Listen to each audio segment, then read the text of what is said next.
ladies and gentlemen, Panzer here, and we're back with a little more Elite Dangerous. And today's going to be a little guide for a lot of new pilots, actually, on just the basics of space flight. I'm going to be covering the flight basics, as well as things like docking and landing, as well as a couple of little miscellaneous tips in between. Alright, so the first thing that I want to cover is just the basics of spaceflight. Now, for any new pilot, one thing that you must be aware of is that, unlike aircraft within conventional atmosphere, spacecraft are not governed by the same sort of rules. For example, you have an extra axis to fly on. See, in normal atmospheric flight, you have lift, you have thrust, and you have drag and weight. In space, the last two do not exist. So you have, well, there's no such thing as lift either, but you have thrust, and that thrust works in many axes.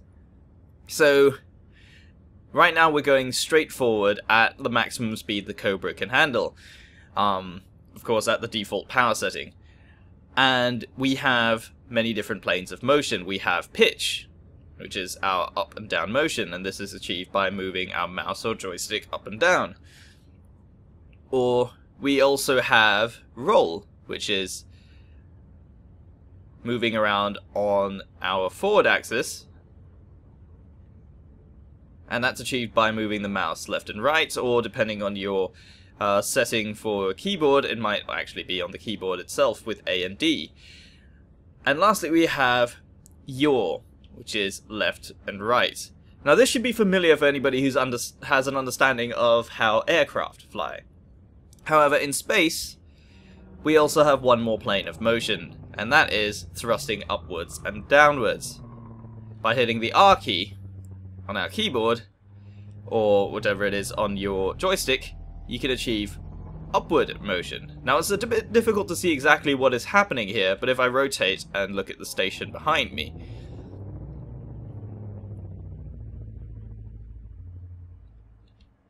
so you can see the station in the distance there. By not moving the mouse at all and hitting thrust upwards, you can now see the targeting dot is starting to move upwards on the station. In addition, we also have thrust downwards. And of course it takes a little bit of time to slow us down and then move in the opposite direction, and this is achieved by using the F key on the keyboard, or the corresponding key on your joystick. As you might understand, I'm actually playing this with mouse and keyboard, as I do not have a flight stick yet, and that will happen in future, but for now I'm explaining it from the perspective of a keyboard user. So that's our different thrust directions. However, in space we are not governed by the laws of drag either, and by moving forward and toggling my flight assist off, I can then rotate irrespective of my travelling direction. So now I'm still moving at 211 in the forward direction, but I'm now facing backwards.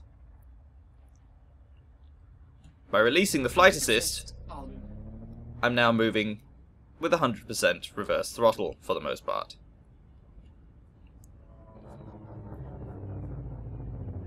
So that's a basic understanding of how flight actually works. Now these can be very useful in particular situations. For example, thrusting upwards and downwards can be very effective for landing maneuvers. When you are trying to center yourself over a landing pad, using the thrust downwards slightly to achieve a touchdown might be a very effective way of doing it. One more thing that you have to understand is every ship has inherent weight. Now, weight is a concept that doesn't exist in space unless there's gravity. However, even though it's relative to gravity, it has its own momentum, and each ship of a particular mass has its own inertia. So every ship will stop, start, and turn slightly differently.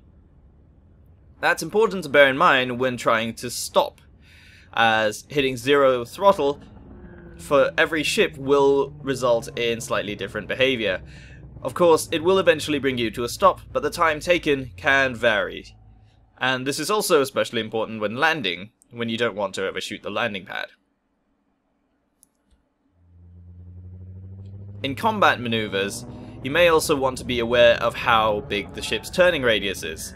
Moving around at maximum throttle can result in slightly less power being put towards maneuvering, and that means turning can be slightly slower than you'd expect. That's important to know if you're being pursued by an enemy, because they will try to keep you within their sights, and being able to turn tighter than them can be a useful maneuver. Of course, that's not comprehensive of all combat maneuvers, but it's important to know what your optimum speed is for each ship. By looking at our throttle, we can see that there's a highlighted area. Depending on your HUD color, this can vary, but with the default colors, it's blue, and that's our optimum speed. This applies in supercruise, and it also applies in normal spaceflight. By moving the throttle to within this blue highlighted area, we can achieve a much faster turn. Now, of course, every ship has its own maneuverability stats. The Cobra, for example, may not turn as tightly as a Viper, and a Viper may not turn as tightly as an Eagle, but they all have their strengths and weaknesses in different areas. For example, an Eagle might not be able to take many hits, but it can turn tighter than the rest of the fighters. And a Viper can outrun an Eagle in a straight line. So, knowing which ship to take for your particular purpose is also especially important. Another key to be aware of is the boost button. Boost is a maneuver that uses capacitor power that you can see over here on the right. If we were to hit boost using the default key tab, you can see it consumes some power. Takes a little bit of time to achieve the boost, but it thrusts you forward at a great rate of speed. Bear in mind that this speed contains its own form of momentum, and reducing throttle does not immediately reduce you back to your normal speed. However, if you wish to slow down faster, reducing the throttle and then moving it back to full speed can slow you down much faster than waiting for it to decay on its own. Bearing in mind that hitting boost and toggling your flight assist does not allow you to gain infinite acceleration, you will still slow down over time. Now, this is also counterintuitive to the idea that spaceflight does not carry drag with it. However, it has been explained before that this has something to do with gameplay balancing, so bear in mind that you can't do that. Flight assist on. However, it does allow you to maintain your boost forward speed slightly longer than it would be if you were to keep it at full throttle instead. You may want to avoid using boost in confined spaces, for example around landing pads or inside space stations, as this can send you going really fast forward into something that you're inevitably going to collide with, for example the walls of a station. Now, as far as I know, no matter what ship you're in, the walls of a station are still stronger, and it's up to you whether your shields can take the hit, and sometimes collisions seem to go through the shields anyway, so it's best not to take the risk. It's also a good idea to remember never to approach a station at full throttle, as you may want to align yourself first, and it gives you time to remember to request docking. So, when approaching a station, bear in mind that it rotates, and that every station entrance will always appear to be rotating counterclockwise. This is important because if you are facing the exact opposite of a station, for example the back of the station, you'll notice it rotates clockwise. In addition, stations all have blinking white lights around the entrance corners. The opposite side will have lights on the same positions, but they will also be flashing red instead. So if you are looking at the wrong side of the station, that's one way of knowing. Simply follow the rotation axis and you should find the entrance fairly quickly. All these entrances are also marked by these billboards on the outside, so it's another easy way of knowing where it is. Following the trails of ships that are leaving the entrance can also help you find the entrance much quicker. When approaching a station, remember to slow down. AI ships slow down to a near dead stop, and they tend to take up the entire middle of the docking lane. Now there are these lights, which resemble navigation lights in conventional aircraft. For example, green would resemble the starboard side, and red would be the port side of most aircraft. However, this does not appear to be representative of what happens in the Elite Dangerous world. In fact, it is merely there to mark left and right, apparently, but has no indication of rotation, so even if you approach while inverted, it actually does not make any difference whatsoever. However, using these lights can be a useful guide to avoid collisions. Other players may not be entering at the slow speed or exiting at the speed that AI do, and they may not always be in the center. However, trying to keep to one side may help you avoid collisions with other players. As a general rule, try to allow the AI to move so that you do not collide with them. Always be aware of your ship's dimensions. For example, the Cobra is a very wide ship, as that can help you avoid collisions with any ships that may be entering or exiting, or indeed even the station entrance itself. Now the actual landing pads that you may receive may be in any part of the station. In fact, you may be assigned some of these pads that are very close to the entrance and therefore very difficult to see, but avoid stopping in the center of the station in order to see them. Simply move out of the way of the entrance to avoid collisions with any ships that may be entering or exiting.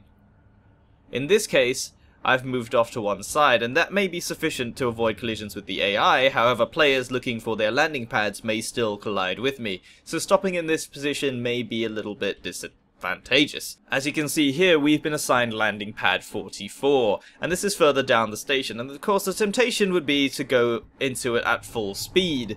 However, bear in mind that every ship has momentum, and slowing down may prove difficult if we were to go too fast. Landing gear deployed.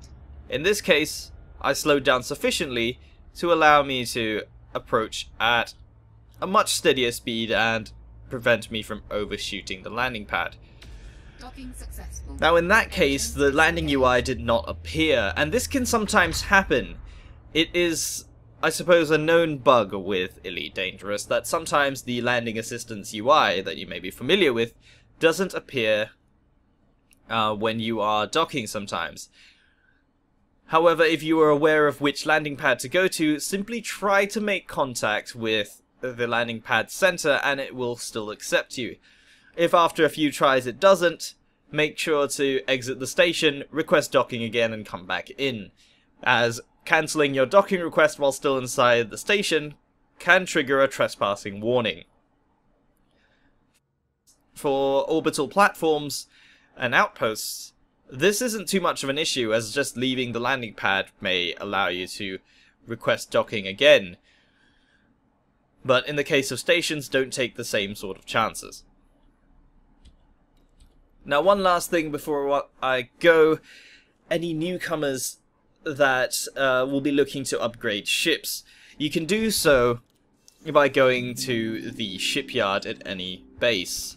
However, one thing to be aware of is that any ship you buy has an inherent cost, and beyond that cost it also has something called a rebuy cost, and that is due to the insurance of the ship, and that takes into account any modules or equipment that you mount on your ship. So of course, a standard Cobra might not cost 38,000 after insurance, but after putting expensive modules on it, it very well might. So be aware of what you put on your ship and don't fly anything you cannot afford to lose. Always make sure you have enough balance to cover your ship, otherwise you may find yourself taking a loan from the bank and then losing profits after. As a last tip, anybody interested in the commodities market and doing trading, be aware that you also need to have enough credits for the amount of things you want to buy, as the rebuy cost for your ship does not take into account the cargo, and as for the most part, any cargo that gets destroyed along with the ship can be considered a loss. So be aware that if you want to take up hauling, you may want to actually have enough to buy that cargo many times over. If you have found any of these tips useful, don't forget to leave a like on the video, and leave a comment below if you have any questions regarding basic flight, or any of the, I suppose, new activities that new pilots may want to take up. Or if you're a new pilot yourself, feel free to let me know down in the comments, and I'll be sure to help you out if I'm able to. As always, my name is Panzer, thank you very much for watching, good hunting, and I'll see you next time.